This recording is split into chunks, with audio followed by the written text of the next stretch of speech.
Okay, we're reading Spare the Kids by Stacey Patton. Very important book because we need to stop brutalizing our children. And listen, she's hitting on this. I saw her on a podcast and said, "Yeah, I got to do a read. I got to read some of her material. I got to put this down. I got to use the Cognizant Center for this, to archive this." When I was a doctoral student in African American history at Rutgers University, I learned that the larger cultural devaluation of black adults and children informs the way black parents discipline their children. The lingering effect from the trauma of centuries of slavery and post-emancipation racism has produced what acclaimed author Joy DeGruy has described as multi-generational maladaptive behaviors that continue to be passed on from black parents. These parents suffer from chronic stress and from what's known as post-traumatic slave syndrome, which we inherited from our enslaved ancestors. DeGruy's theory is similar to the results of research by doctors in New York's Mount Sinai Hospital, who discovered that the Jewish descendants of the Holocaust survivors have undergone changes in their genes as a result of their parents' trauma. They never believe we're going through something. Somebody else has to be first. Those inherited stress-related genes can shape the way people cope with their environment and manifest in poor physical and mental health and a social dysfunction. This passed on trauma has not only led to the adoption of whoopings as a parenting method, it has also indoctrinated this same behavior in people's children and their children's children, long after this kind of punishment lost its relevance as a survival tactic on plantations and during the racial terror of Jim Crow. The white culture that traumatized generations of black people and taught them to fear the whip now continues to blame and criminalize us for the results.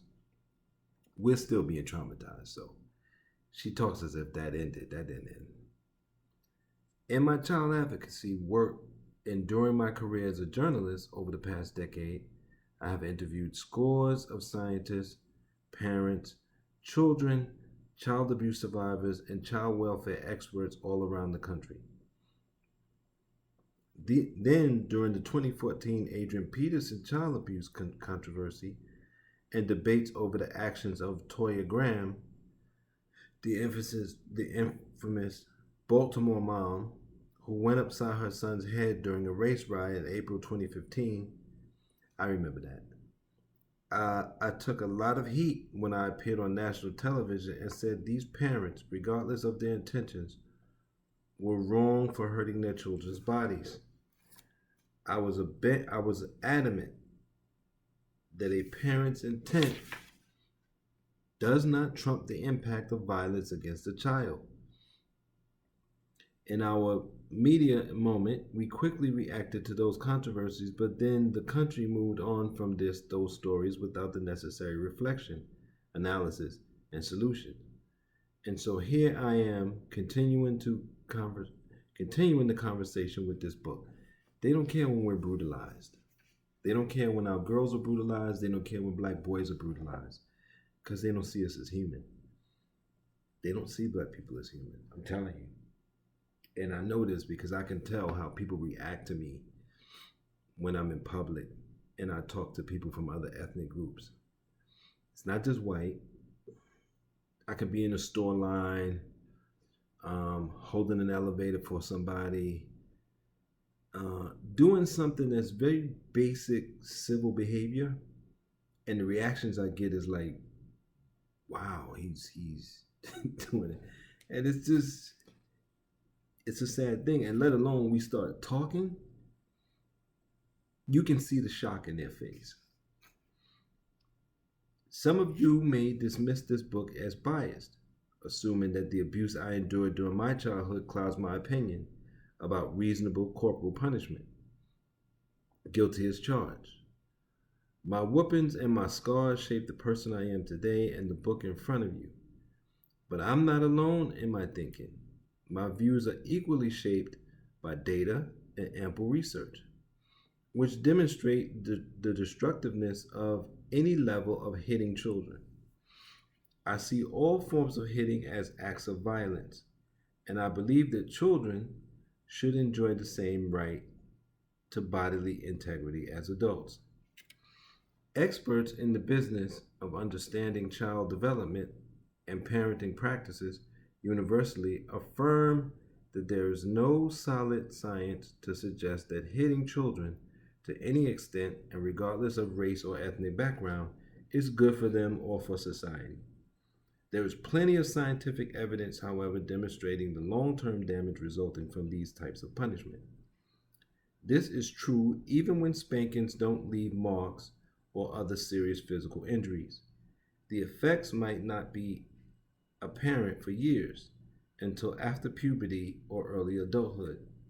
Studies by researchers at a number of universities have shown that corporal punishment and chronic stress can have a negative impact on children's brain development. As a child grows, certain parts of the brain are particularly vulnerable to stress. Constant hollering, belittling, threatening, and hitting sets off biochemical responses that can change the architecture of a child's brain and lay the groundwork for a low IQ, a quick temper, aggressiveness, hypervigilance, delinquency, depression, suicide, drug and alcohol abuse, future domestic violence, and inability to regulate impulses, dysfunctional relationships, and early intrusive sexual thoughts and activities. This abundance of research has not changed public opinion or practice.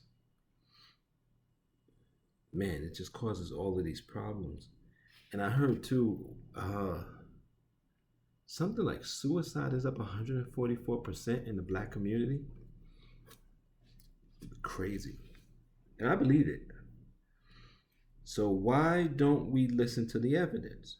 Why do we continue hitting our children when we remain on the bottom rung of every measurement of health and progress? We're the most locked up, unhealthy, stressed out, demonized group of people in America. Whooping children hasn't saved us from any of this.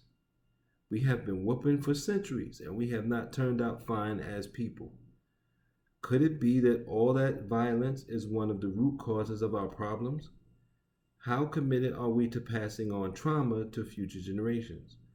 Are we devoted to pain and suffering and being victims? I think so. I think black people have started to wear suffering as a badge of honor. And I know I've heard women get all wet over the thug because they say he's a man that handles things. And I'm like, I grew up during the crack era and I saw how much death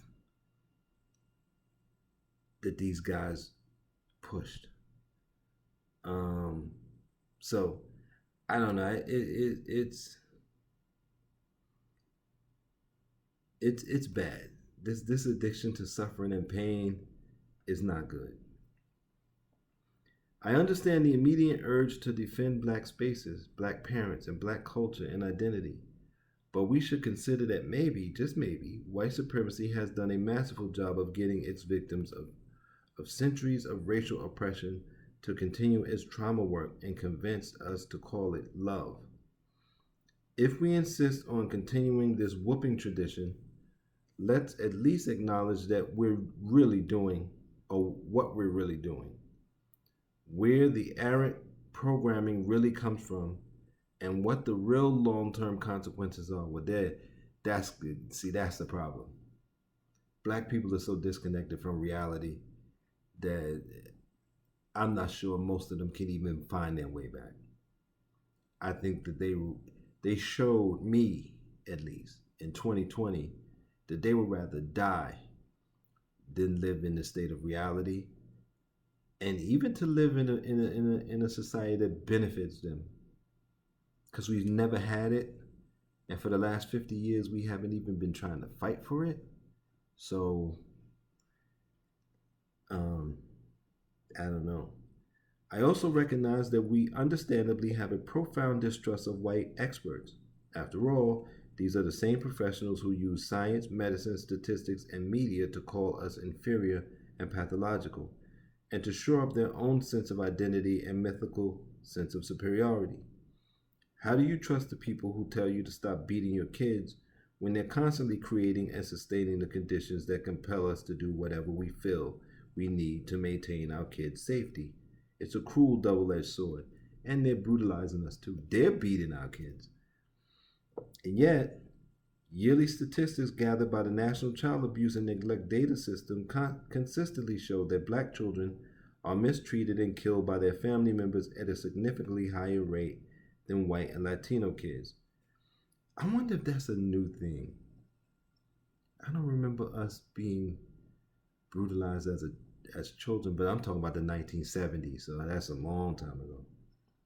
Social workers and district attorneys will tell you that most of these family members aren't monsters. They see a slap across the face or on a seemingly innocuous pop, sometimes result in a serious injury or even a fatality. Other cases escalate slowly. Parents don't start off with extension cords. It gets to that point when they believe a belt or a hand no longer works. In fact, many district attorneys have talked to over the that I've talked to over the years say it's not bad parents intentionally hurting their kids who end up with convictions for child abuse and homicide. It's those who started spanking and amped up as the child got bigger. We tell ourselves that what we're doing is different, saying, well, I wouldn't whip my child with a switch or an extension cord. I wouldn't leave welts or bruises or break bones. I wouldn't make my child bleed. I wouldn't whoop them when I'm angry. I would sit them down and explain to them why they're being punished. That just sounds like overseer and a master telling you, all right, you didn't pick it fast enough, so we're gonna give you a couple of whips across the back. I love this book. I love this woman. Use this information in your life. It may take more time to actually raise your children without beating them, but take the time. And since most of us are getting laid off anyway, we have the time. What else are we gonna do? Again, use this information. That's what I do it for. Try to be safe and try to take care of ourselves.